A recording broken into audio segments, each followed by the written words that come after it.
A umidade, então, aí é o tema central da armazenagem de grãos. Praticamente tudo, né, se não tudo, né, o que acontece aí no ecossistema formado, então, por uma massa de grãos está diretamente ligado à umidade em si, né, ou seja, a umidade relativa de equilíbrio, né, a umidade do ar intersticial, ou seja, o teor de umidade do próprio grão. Né, basicamente, tudo que acontece no ecossistema ali da massa de grãos está diretamente ligado a umidade, né? E a gente, falando de armazenagem de grãos, falando de comercialização, a gente tem, vamos dizer assim, por parâmetro, nos determos muito na questão do teor de umidade comercial que a gente tem convencionado no nosso mercado atualmente aí na casa dos 14%. Então, se trabalha a armazenagem de grãos pensando muito nesse número, né? Quando o grão está lá dentro do silo, está dentro do armazém, né? A aeração, todas as operações que são feitas, né? Basicamente se faz pensando em preservar esse número, 14%, né?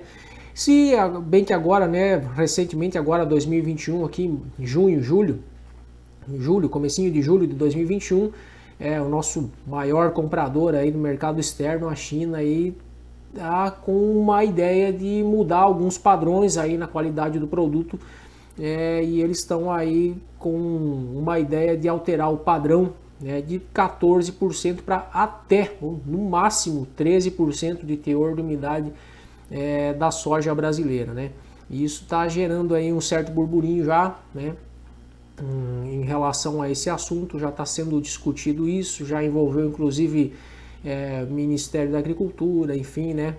Então tem esse tema, o assunto umidade, teor de umidade, ele é de grande relevância para armazenagem de grãos, até porque você está falando de dinheiro também, né? Porque água também tem peso, né?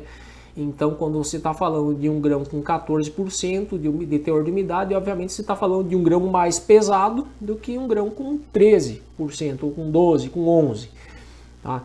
Então, uma coisa que a gente precisa levar em consideração, além do peso e, obviamente, do ganho financeiro em torno do assunto umidade, né? Se o grão vai ter 13%, vai ter 11%, vai ter 12%, vai ter 14%, né? Obviamente, nós estamos falando aí de ganho financeiro, mas a gente precisa também ter em mente muito claro que nós não podemos olhar para a armazenagem de grãos apenas olhando para um número, focando na parte financeira, né? Então, enquanto se tem, por exemplo, uma armazenagem de grãos comercial, onde o grão chega da lavoura, é processado ali, tem o processo do pós-colheita, limpeza, secagem, vai para o silo, para o armazém, às vezes fica ali uma semana, duas, máximo um mês, né?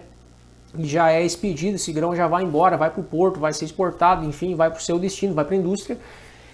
Não há necessidade de ter uma preocupação muito grande, vamos dizer assim, em relação a 13, 14, 11, 12, né? Mas quando a gente começa a pensar numa armazenagem de grãos aí para um período de médio e longo prazo, né, o que ocorre, obviamente, uma proporção bem menor, falando de agronegócio brasileiro, né, o nosso grande nicho aí hoje é a indústria, a exportação, então não se tem essa cultura da armazenagem a longo prazo no Brasil, mas quando ela acontece, quando a gente armazena aí por longo prazo, esse assunto umidade, obviamente, ele ganha uma relevância e uma importância muito grande, porque está diretamente ligado à questão da conservação de grãos, né? A conservação da massa de grãos.